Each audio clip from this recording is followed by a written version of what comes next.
India गठबंधन के सभी घटक दलों की आज यहाँ पर बैठक हुई। हम लोगों ने पिछले दिनों 8 सितंबर को बिहार क्लब में बैठक किया था और कुछ कार्यक्रम तय किए गए थे, जिसमें 14 सितंबर को राज्यपाल का घेराव एवं प्रदर्शन था। उसके बाद 21 तारीख को दिल्ली के जंतर मंतर में इंडिया गठबंधन के द्वारा एचईसी के मुद्दे को लेकर के धरना प्रदर्शन और ज्ञापन देने का कार्यक्रम था, जो बखूबी इंडिया गठबंधन के सभी घटक दलों ने मिलजुल करके इसे अंजाम तक पहुंचाया और बहुत ही सफल कार्यक्रम रहा। उसकी आज हम लोगों ने समीक्षा की। उसके बाद अभी हाल के दिनों में 2 दिन पहले जिस तरीके से इंडिया क्लिक के वरिष्ठ पत्रकारों को ईडी सीबीआई का दुरुपयोग करके प्रताड़ित करने का काम किया गया, जेल भेजने का काम किया गया, गिरफ्तार करने का काम किया गया और राष्ट्र स्तरीय नेताओं को, चाहे वो माननीय हेमंत सोरेन हो जो हाईकोर्ट में अपनी बात को रखना चाह रहे हैं, उनको जानबूझ करके सम्मन पर सम्मन लागू करना, 5वां सम्मन 4 तारीख को जारी किया गया। उसी तरीके से संजय सिंह को, जो आपके मुखर प्रवक्ता भी हैं और संसद से सड़क तक मुखर होकर के और भारतीय जनता पार्टी के कुकृतियों को खुल करके बोलते हैं, जनता के बीच में रखते हैं, उनको जेल भेजने का काम किया गया, पत्रकारों को प्रताड़ित करने का काम किया गया, जो नाकाबिले बर्दाश्त है। और आज हम लोग इंडिया गठबंधन के घटक दलों के द्वारा यह तय किए कि आगामी 9 तारीख यानी परसों रांची जिला स्कूल के प्रांगण से दिन के 2 बजे घटक दलों का एक प्रतिशोध मार्च महामहिम राज्यपाल के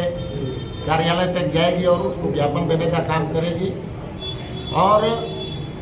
जो देश के पैमाने पर भारतीय जनता पार्टी के द्वारा प्रस्तुत किया जा रहा है अपने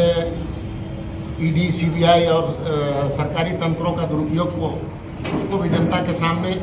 बताने का काम करेंगे और जो कार्रवाई हो रही है उसका विरोध करेंगे। ठीक है। इंडिया गठबंधन के घटक दलों की आज आयोजित इस बैठक में आपसी विचार विमर्श के उपरांत सर्वसम्मति से निर्णय लिया गया कि राष्ट्रीय स्तर पर वर्तमान समय में लोकतंत्र के चौथे स्तंभ पर जिस तरह से वर्तमान केंद्र की मोदी सरकार के द्वारा जो हमले किए जा रहे हैं और जिस तरह से उनके खिलाफ, सरकार के खिलाफ जो भी आवाज़ उठाने के प्रयास कर रहे हैं, उसको दबाने के जो नापाक प्रयास किए जा रहे हैं, इसको लेकर आज ये सर्वसम्मति से तय हुआ कि हम लोग आगामी 9 तारीख सोमवार को 2 बजे जिला स्कूल प्रांगण से लेकर राजभवन तक एक आक्रोश मार्च होगा, जिसमें हम इस बात को लेकर नाराजगी अपनी जाहिर करेंगे कि किस तरह से वर्तमान समय में लोकतंत्र के जो चौथे स्तंभ हैं उसको तो वो प्रहार उस पर किया ही जा रहा है, साथ ही साथ वैसे विपक्ष के जो भी लोग मुखर होकर केंद्र की सरकार के विरोध में या उसको आईना दिखाने का काम कर रहे हैं, उनको दबाने के लिए जो संवैधानिक संस्थाएं हैं, जो देश की संस्थाएं, उसका दुरुपयोग किया जा रहा है। साथ ही साथ एक और नापाक प्रयास वर्तमान सरकार से किया जा रहा है, उनके दलों के माध्यम से किया जा रहा है कि वो अपने ट्विटर हैंडल से वर्तमान समय में ये निर्धारित कर रहे हैं कि कौन रावण है देश में और कौन राम है। तो ये जो सर्टिफिकेट वितरण का काम भाजपा के द्वारा केंद्र की मोदी सरकार के जो विफलता को छुपाने के लिए किया जा रहा है, उसके भी विरोध में ये एक तरह से हमारा आंदोलन होगा। और साथ ही पिछले दिनों जो एचईसी के मुद्दे पर जो भी आंदोलन हुआ है, उस पर भी हम लोग आगे अपनी बात को रखेंगे। तो फिलहाल जो 9 तारीख का कार्यक्रम है उसके लिए लेकर आज सर्वसम्मति बनी है। और जो विषय अन्य विषयों पर जिसमें हम अपने एजेंडे पर अभी भी कायम है और उसमें संयुक्त रूप से हमारी लड़ाई आगे भी जारी रहेगी। इंडिया गठबंधन को हम लोग मजबूत करेंगे ताकि 2024 में अभी वर्तमान में जो केंद्र की सरकार है उसको हर हालत में हम लोग गद्दी से उतारें और जो सरकार जनता के काम की नहीं है, जो महंगाई और बेरोजगारी जैसे विषयों पर संज्ञान नहीं लेकर देश के असली विषयों से गुमराह करना चाहती है उसको हम लोग जवाब देंगे। केंद्र की सरकार पूरे देश में लगातार विपक्ष के लोगों पर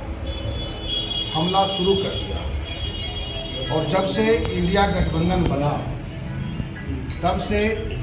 खास करके देश के प्रधानमंत्री और गृह मंत्री नींद हराम हो गया। रात में भी जब वो सपना देखते हैं तो इंडिया इंडिया इंडिया इंडिया नजर आता है और इसीलिए इंडिया के जो घटक दल उन घटक दलों को लगातार उनको निशाना बनाया जा रहा है। उनके जो एजेंसी है ईडी सीबीआई उससे उसको डराने धमकाने की कोशिश हो रही है। और अभी आपने देखा कि पहले सिसोदिया जी को उठाया बहाना बना करके और कल 2 दिन पहले जो संजय सिंह जो हैं आप आम आदमी पार्टी के सांसद हैं जो पार्लियामेंट के अंदर और पार्लियामेंट के बाहर अगर नरेंद्र मोदी के आंख में आंख डाल करके अगर बात कोई करता है तो नरेंद्र मोदी जी को जो है चुभ रहा है और इसीलिए संजय सिंह जी को निशाना बनाया। ऐसे कई विपक्ष के नेता हमारे झारखंड के अंदर जो झारखंड सरकार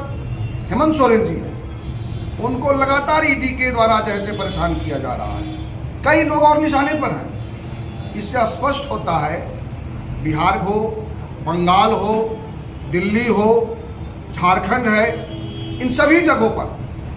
केंद्र की सरकार एक निशाना बना के विपक्षी लोगों को परेशान करने की कोशिश में है ताकि इंडिया को तोड़ा जा सके, इंडिया गठबंधन को तोड़ा जा सके। और अभी हाल में ही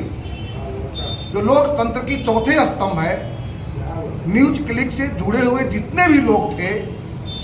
उनको एक एक करके अभिषेक शर्मा जैसे चर्चित पत्रकार को उठाया, उनके लैपटॉप को, उनके मोबाइल को जब्त कर लिया और कई पत्रकारों को उठाया। इससे स्पष्ट होता है कि आप भी बचने वाले नहीं हैं। ये लोकतंत्र की चौथे स्तंभ की जो मीडिया के लोग हैं वह भी बचने वाले नहीं है। जो भी केंद्र की मोदी सरकार के विरुद्ध में बोलेगा, उनके बारे में लिखेगा, छापेगा, वह सब नरेंद्र मोदी का दुश्मन कहलाएगा। और हम इंडिया गठबंधन के लोग उनके जो क्रियाकलाप है उसको हम लोग चुनौती के रूप में लेते हैं। हम लोगों ने झारखंड के अंदर जो हमारा श्रमजीवी पत्रकार यूनियन है 2 दिन पहले अपना रिएक्शन दिया। हम तमाम पॉलिटिकल पार्टी के लोग भी उनके साथ खड़े थे और 9 अक्टूबर को हम लोग इंडिया गठबंधन के बैनर तले इन क्रियाकलाप पर जो लोकतंत्र पे हमला हो रहा है, संविधान पे हमला हो रहा है, लोकतंत्र की चौथे स्तंभ पर हमला हो रहा है, हम राष्ट्रपति को ज्ञापन भेजेंगे हम लोग। और यही जिला स्कूल के मैदान से हम लोग एक जुलूस बना करके राज्यपाल महोदय को देंगे, राष्ट्रपति के नाम ज्ञापन हम लोग भेजेंगे और राष्ट्रपति से मांग करेंगे कि इस तरह से लोकतंत्र पे हमला आप रोकिए। आप एक संवैधानिक पद पर है, देश की राष्ट्रपति हैं, आपको चुनाव से कोई लेना देना नहीं है, आपको वोट से कोई लेना देना नहीं है। ये 2024 की चुनाव को प्रभावित करने के लिए केंद्र की नरेंद्र मोदी की सरकार विपक्ष के साथ खड़े या जो पत्रकार जो हैं वैसे जो लोग जो केंद्र की सरकार के विरुद्ध में खड़े हैं उनको भी जो है निशाना बना रही है। इसलिए हम लोग उसका रिएक्शन में हम लोग एक पहला प्रोटेस्ट हम लोग इंडिया गठबंधन के माध्यम से हम लोग